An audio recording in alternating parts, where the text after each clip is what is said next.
वो पता नहीं आपको क्या समझता है, कहने लगा गुस्ल किए बगैर मैं मियाँ जी को हाथ भी नहीं लगाऊंगा। 10-11 बजे हाजिरी का हुक्म दिया उसने। 10-11 बजे आएगा जी। अच्छा ये बता कि ये मिर्चुआ कई दिन से गायब है, वो कहाँ है? मियाँ जी बड़ी सख्त तबीयत खराब है उसकी, बहुत सख्त बुखार है मियाँ जी। है? क्या हुआ उसे? बुखार है मियाँ जी उसे। बुखार? हाय हाय हाय।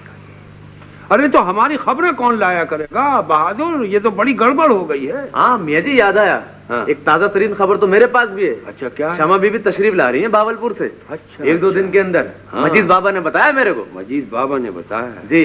कमबख्त खबरदार जो तू नासिर अब्बास के गया। मियाँ जी इतना पागल नहीं हूँ मैं, बाजार में मुलाकात हुई थी मजीद बाबा से। अच्छा बाजार में मुलाकात हुई थी? जी। अच्छा बकवास ना किया कर, ये ले 10 रुपए और फौरन चला जा हमारे मुरीद डॉक्टर वली, मुरीद नंबर 104 के पास। जी। और इसको मिर्चुओं को ले जा, इसकी दवाई दिलवा के ला। चल जा दफा। मियाँ जी एक बात बताएं। हाँ। आज की मैं खबर कितनी अच्छी लेकर के आया हूँ। हाँ बड़ी अच्छी खबर लेकर आया, बड़ी अच्छी खबर। ईमान। अरे कमबख्त ये खबर तो हमें 3-4 दिन पहले मिल चुकी है। चल दफा भाग यहाँ से। मियाँ जी। अरे आजा पीर बखाश, कब तक बैठा रहेगा अपनी बेला के पास? आ रहा हूँ जी। चला गया ये? आ गया। ना तो ये कमर मियाँ के पास गया था मियाँ जी, और ना ये गुलाम कादिर के पास था। बताऊं कहाँ गया था ये? जुआ खेलना था, अड्डे में बैठ गई। अरे हमें सब मालूम है पीर बखाश, हमें सब मालूम है, हम खूब अच्छी तरह जानते हैं, हम खूब अच्छी तरह जानते हैं। ये सपोलिये हैं, सपोलिये। नागन जन्म भी देती है और निकल भी जाती है। हाँ इनसे डरना नहीं चाहिए, ऐसे ऐसे तो न जाने कितने घाट किनारे लगा दिए हैं। हाँ मियाँ जी इतने दिन हो गए हैं पर मैं आपको अभी तक समझ नहीं सका कि आप चीज क्या हैं। पल में तो आप पत्थर बन जाते हैं, पल में पानी बन जाते हैं। हाँ कह दे कमबख्त, तू भी कह दे कि बड़े मरदूद हैं हम, बड़े मरदूद हैं। मरदूद? और मियाँ जी आप? तू क्या समझेगा पीर बख्श, दुनिया नहीं समझ सकी। वैसे आज मैं तुझे बता ही दूं कि मैं कौन हूं, क्या हूं। जवानी अय्याशी में गुजरी, एक ख्वाब गफलत था, खाते भी थे लुटाते भी थे, मगर सब बनियों के उठार पर। ख्वाब गफलत से बेदार हुए तो सबसे बड़ा चाहने वाला बहनोई नवाब शमशुल हसन गेतियारा से शादी कर चुका था, और अल्लाह बख्शे गेतियारा की अंग्रेजी तालीम से इतना मरूब हुआ कि अपने जमाने का नामी गिरामी जन-मुरीद कहलाया। और रिश्ते नाते चुटकी बजाते तोड़ दिए। हम भी उस जमाने में उसी की रोटियों पर पल रहे थे और जानते थे कि अम्मा का बाग मौजूद है, हमें किस बात की फिक्र। बाग कब बिका, कैसे बिका, क्यों कर बिका, किसने बेचा, किसने खरीदा, ये हमें कुछ नहीं मालूम।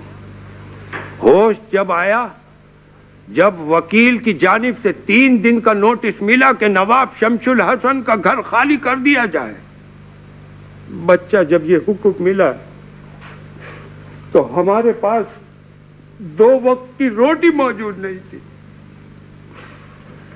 बीवी दिख में दम तोड़ रही थी, इलाज कहां से कराते, अकड़ दिखाते रहते थे कि अस्पताल नहीं भेजेंगे। हाय हाय वो चल बसी। एक बेटा गुलाम मोहम्मद, वो परले दर्जे का आवारा निकला, और क्यों ना निकलता, हम खानदान और दौलत के नशे में चूर जो थे, है? वो जवानी का भागा आज तक नहीं लौटा। एक बच्ची हलीमा, उसे हमने बदरुल हसन के घर ठिकाने लगा दिया। हाय हाय पीर बख्श, ऐसा बुरा वक्त हम पर पड़ा है कि खुदा दुश्मनों पर न डाले। लोग हमें नफरत की निगाहों से देखते थे, हिकारत की निगाहों से देखते थे। सगा बहनों ही इस तरह देखता था जैसे हम कुत्ते हैं, लबंगे।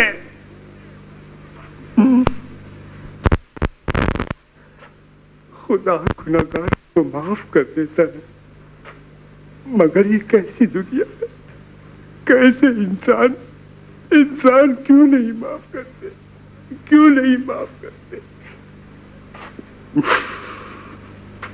बाग का सवाल जब हमने शमशुल हसन से किया तो पता चला कैसा बाग, किसका बाग।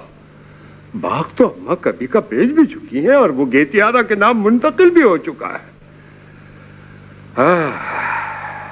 पीर बख्श, मुकाबला 3 चीजों से होता है, दौलत से, इल्म से, ताकत से, मगर तीनों में से एक चीज भी हमारे पास नहीं थी। है? बैठे बैठे यूं ही एक दिन ख्याल आया कि क्यों ना पीरी मुरीदे का चक्कर चलाया जाए। इस चक्कर में अवाम उन्नास बड़ी आसानी से धोखा खा जाता है और लिहाजा हम पीर बनकर बैठ गए और आज 17,000 मुरीदों के पीर है हम। मगर पीर बख्श, बाग का ख्याल आता है तो कलेजे पर सांप सा लौट जाता है।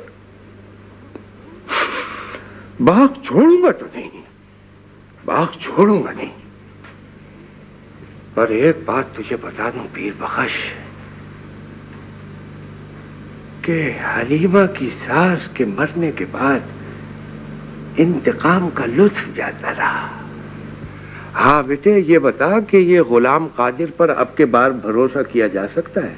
मियाँ जी वो तो कमर मियाँ से भी खास लगा हुआ है और आपका तो अंधा मानने वाला है। हाँ। पर एक बात बता दूं मियाँ जी, आपके नसीम साहब की गाड़ी ना मंगवाइएगा। अच्छा। उसका जो ड्राइवर है ना, हाँ। बड़ा खूंखार और बदनीयत है मंसूर। हाँ। वरना मंसूर वाली गड़बड़ हो जाएगी, फिर मुझसे ना कहिएगा मियाँ जी आप। अरे तो बेटे वो गाड़ी हमारी ले जाए। तो गाड़ी तो गुलाम कादिर के पास भी मौजूद है। क्या बकरिया है, दिमाग खराब तो नहीं हो गया तेरा? अरे उसके पास गाड़ी कहाँ से आई? अरे वो कोठे वाली की गाड़ी है मियाँ जी।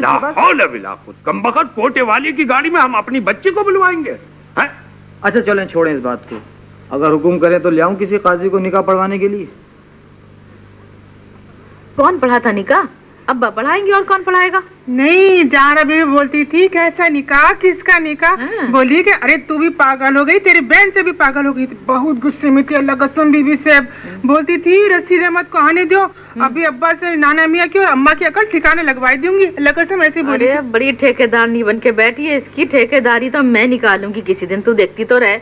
बहुत ही इतराई है कमबख्त, और मैं तो ये पछता रही हूँ मैंने तुझे नाहक भेजा। और तू, अरे तू फुअर, तुझे आज तक तमीज नहीं आई? तू जाके घर की बातें क्यों करी आई? क्यों फूट के आ गई कि निकाह हो रहा है, कमर का क्या हो रहा है, क्यों बकवास की थी तूने? अच्छा चल यहाँ से दफा हो जा, जाके सीनी के अंदर छुआरे और बादाम निकाल के ला, चीनी निकाल, चल जा। बहन से अल्लाह कसम जहाँ बीबी से मेरे को बहुत डर लगे। बोलती थी अगर सम्मो बीबी का नाम लिया तो तुम्हारी बहन सबका गला दबाई दूंगी। अल्लाह कसम ऐसे बोली थी, मैं झूठ नहीं बोलूं। भाई हाँ, वो गला दबा देगी हमारा। मैं खूब जानती हूँ जहारा को, खूब समझती हूँ। ये कमबख्त हमेशा से सारी उम्र हो गई इसे ददियाल पे जान देते देते नामुरादी को। कल मेरे पास आई तो ऐसी आंखें निकाल के ऐसी गुर्रा के मुझ पे चढ़ी है कि मैं तुझे क्या बताऊं। कहती है जब खान बहादुर ने खालिद कनी का शमा से कर दिया तो खान बहादुर शमा को कराची क्यों भेजेंगे? ए भैया ये लंबी जबान हुई है। ऐसी बदलिहाजी से मुझसे बोली मैं आऊंगी यहाँ पे, जरूर आऊंगी, और तुम्हारी और कमर भाई की रुसवाइयां देखने के लिए आऊंगी। यानी मैंने क्या दफा हो यहाँ से नामुरादी, मेरे मुंह ना लग।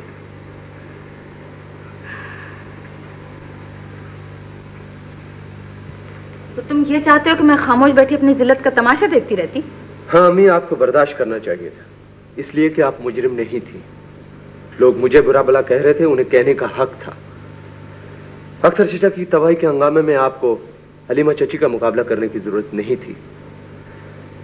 अम्मी, खालिद ने आपकी जिल्लत की है, आपको एहसास होना चाहिए। मैं तो आपको सब्र और ज़ब्त का पहाड़ समझता था। अब मुझसे सब्र नहीं होगा मंसूर बेटे, मैं खान बहादुर से अपना हक छीन के रहूंगी। तुम्हारे होते हुए शमा खालिद को नहीं जा सकती, समझे? अगर आप जिंदगी को फितना और फसाद बनाने पर तुले हुए तो मुझे इजाजत दीजिए कि मैं वापस लौट जाऊं। इतना मजबूर मत करो मंसूर कि मेरे लिए जिंदा रहना मुश्किल हो जाए। ओहो भाई, इज्जत और जिल्लत की बात नहीं है। तुमसे वाबस्ता सारे इल्जामात गलत साबित हो चुके हैं। इस वक्त खान बहादुर पर जोर डाला जा सकता है। शमा यहाँ आ रही है, मैं और किशोर भाभी बहावलपुर जाएंगे। आपकी शख्सियत बदल गई अम्मी। आपने उस वक्त जबान खोली है जब आपको हमेशा से ज्यादा खामोश रहने की जरूरत थी। चलो बैठो मंसूर, तुम्हें सारे वाकयात का सही इल्म नहीं है बेटे। किशोर मोमानी, वाकयात का सही इल्म ना भी हो तब भी आपको और अम्मी को मुख्तलिफ होना चाहिए। हम दूसरों को खुद से कमतर समझते हैं लेकिन करते वही है जो नाजेबा है। अब शमा के लिए कोई झगड़ा खड़ा नहीं होगा, कम से कम मेरी वजह से नहीं होगा। मैं हैदराबाद जा रहा हूं और जब उठी वापसी तक वहीं रहूंगा।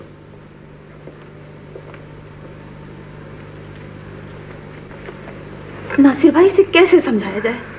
वो हम सबसे अब भी बेहतर और बढ़कर है, वाकई बेमिसाल है।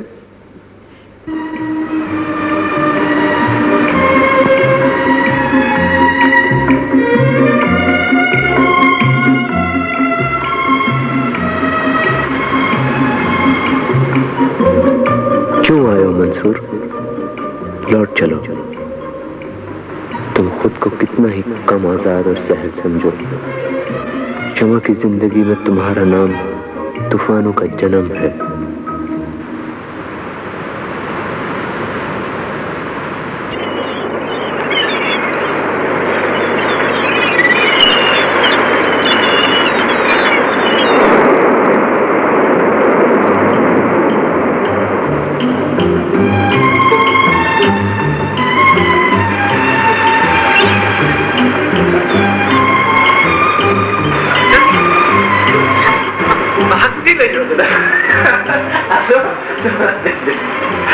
हाँ तो ये बात तो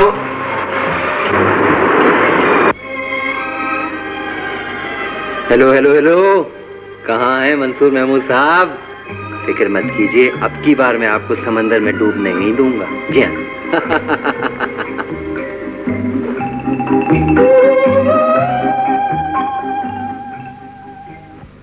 बच्ची आ रही है कल हमारी। कल रात को कहाँ थे? हम बड़ा इंतजार करते रहे तुम्हारा बच्चे।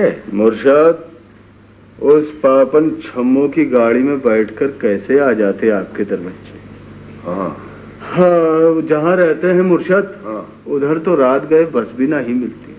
अरे आपका हुक्म हो तो हम तो फांसी के तख्ते पर भी लटक जाने। ये तो छोटी मोटी नौकरी का सवाल है। पर मियाँ जी, कंवर मियाँ ने बहुत दिल दुखाया है हमारा। अरे बहुत दिल खट्टा किया। अच्छा। अरे आप जाने, हम तो आपके कारण काका नहीं काम कर डाले उसके। हाँ। और उन्होंने हमारी कुत्ते जैसी दिशा कर दी। हाँ। अरे धुतकार के निकाल दिया अपने दरवाजे से मुर्शद। अरे बेटे, वो ना समझ है, हो गई उससे कुछ गलती, हम उसे समझा लेंगे। नीचे एक मिनट बात सुने। अच्छा अच्छा। हाँ बेटे बोलो। इसे कुछ समझाना नहीं है, मैंने सिर्फ इसको इतना बताया कि मियाँ जी की पोती आ रही है, ड्राइवर नहीं है, एयरपोर्ट से लाना है बस। अच्छा अच्छा। हाँ भाई गुलाम कादिर, हाँ, बच्चे तुम्हारा बड़ा हक है हम पर। हम आज तुम्हें कुछ देना चाहते हैं। मांगो, क्या मांगते हो, क्या नाम? अरे मुर्शद, कहाँ मांगे? हाँ। जो देना है तो इतनी दुआ दे दो कि हमारी छोटी मज्जू जिंदा रहे। अच्छा। अरे आज तो इस पापी ने आपके लिए नजर लाया है। अच्छा, हमने तुम्हारी नजर कबूल की बच्चे।